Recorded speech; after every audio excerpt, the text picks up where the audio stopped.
You don't really know much about Halloween.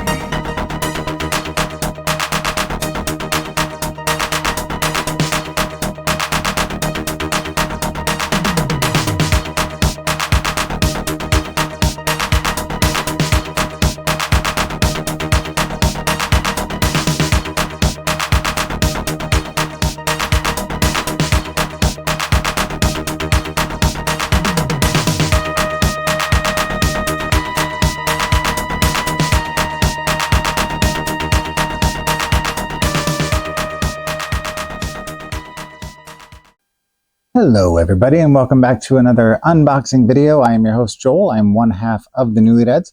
If you are unfamiliar with the Newlydeads, please go to our website at newlydeads.com to find out more information about who we are, what we do, where you can find us. And I'm just realizing that my glasses are really reflecting the ring light.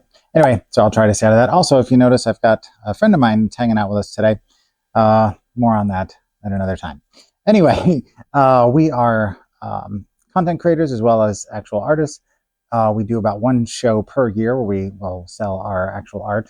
At some point we may branch out into doing that in another format, but for now the annual Witches Market through Wolf Hollow is going to be the way that you'll be able to find us in person with our actual artwork.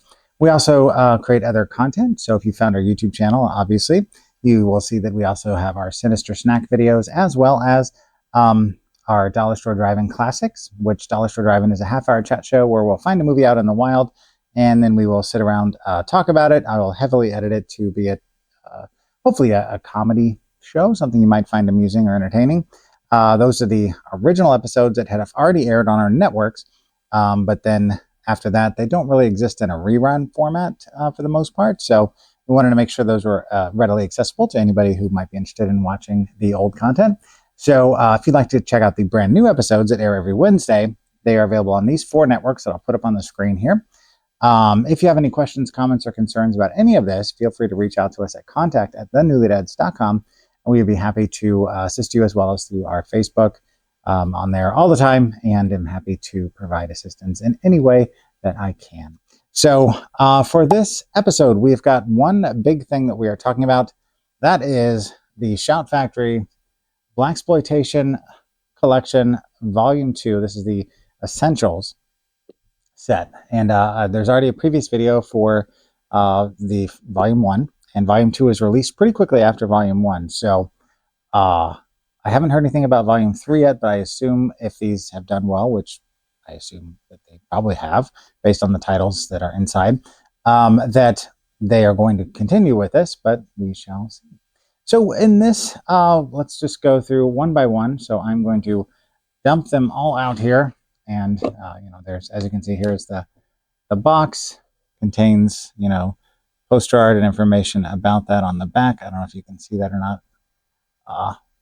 It's kind of I don't love the packaging. Here, will you hold that for me? Thank you. But it is what it is. So, and hopefully my mic is picking things up. I just realized that I didn't check it ahead of time, but it looks like it's reading me, so hopefully you can hear me okay. Shift this. Sorry about the beep-bop-a-doop there. All right, first up we have Foxy Brown from 1974. This is about a vigilante who takes a job as a high-class prostitute to get revenge on the mobsters who murdered her boyfriend. This is directed by Jack Hill, who did The Terror and a bunch of other great stuff, drive-in fair exploitation stuff. Stars Pam Grier, you might see her there on the cover, from class of 1999 and Above the Law. Now, a little trivia here. The filming of this took a total of 17 days. Now, these are all 4K releases. There is the poster art for that. On the back, we have information about the film, images from that, as well as some trivia. And inside, we have the Blu-ray and 4K release of that. And I just recently learned that sometimes they have alternate covers on the back with these. But that's apparently with Vinegar Syndrome. They do not have those in this particular release, since it looks like, they're using the original artwork as the cover anyway. So I ain't mad at it. All right, here. You're going to continue to hold these for me. Thank you so much. All right, next up we have Friday Foster. This is from 1975. Basic plot of this is, while investigating a plot to assassinate politicians, magazine photographer Friday Foster becomes a target herself. This is directed by Arthur Marks, who did Class of '74, which is the year I was born. This stars Pam Grier once again, who was in Bad Grandmas. A little bit of trivia here. Pam Grier and Thalmus Rasuala would co-star again in Bucktown, as well as Above the Law in 1988. Bucktown is from 1975. So again, there's the beautiful poster art cover there, 4K. Back you have information about the film as well as the special features that are on here. And then, of course, again, inside you have the Blu-ray and 4K discs. All right, moving on, we have Cotton Comes to Harlem from 1970. This is about two Harlem cops who investigate a robbery, believing that a reverend has staged it in order to steal the money he's collected for a local fundraiser. Can't read today, apparently. This is directed by Ossie Davis. Yep, that Ossie Davis, who also directed Gordon's War. This stars Cleavon Little, who you may recognize from Blazing Saddles, as well as the classic Vanishing Point. A little bit of trivia here. This is included among the American Film Institute's 2000 list of the 500 movies nominated for the top 100 funniest American movies. Interesting trivia. All right, there is the cover. On the back, you have information about the film, as well as some shots from that and special features. And then, again, you have Blu-ray and 4K discs. All right. Next up, we have Bucktown from 1975 that I just talked about moments ago. This is about, let's see here, plot is after being hassled by the man in a southern town, a cool operator asks some violent friends for help. After all, if you can't trust another brother, who can you trust? This is directed by Arthur Marks, who did Detroit 9000, and stars Fred Williamson, who you may know from MASH or Vigilante. There's no good trivia about this other than I met Fred Williamson. If you've watched any of my other videos, you may have already seen the image of, here, I'll put it up here. This is my autographed picture of Fred Williamson and the picture, or maybe I'll just use the picture where I was shaking his hand. I don't know. It was a cool moment. I'm very thankful for my wife for making that happen. Because he is a local Kansas City dude who was played on the Chiefs, got a Super Bowl ring, and just a super nice guy. Was very happy I had the chance to meet him. There is the Blu-ray and 4K disc.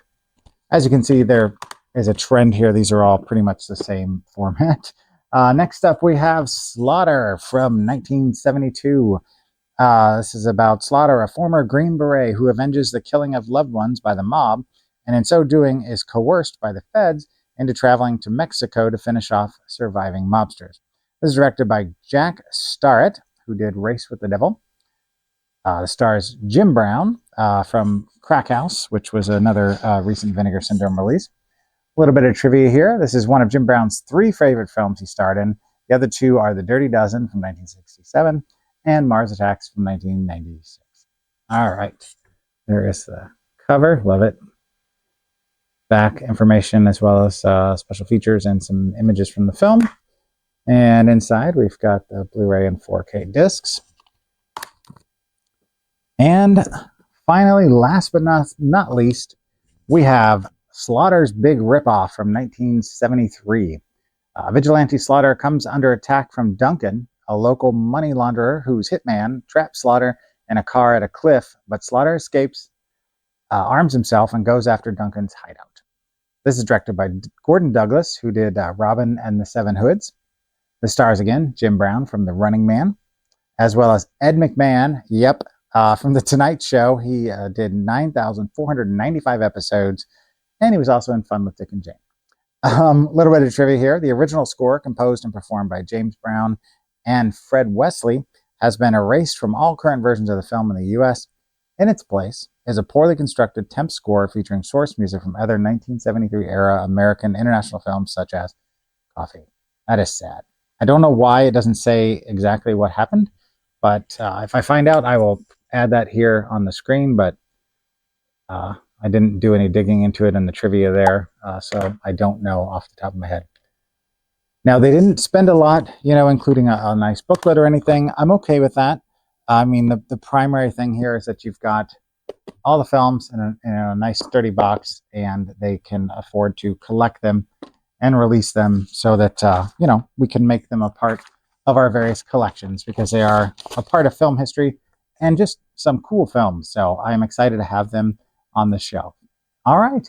Thank you so much for watching. Our goal in 2025 is to grow the channel. So if you could, please like, share, and subscribe. If you know anyone else that is like-minded and might like the same content, we would love to grow the channel even a little bit this year, which we have done so far. And thank you to those who've already done that for us. It's very much appreciated. But until next time, keep in mind that tomorrow is not guaranteed, so don't forget to unbox your heart. We'll see you soon. Should be done, you see, between the real and the unreal. The dead might be looking in. Halloween, the festival of Samhain.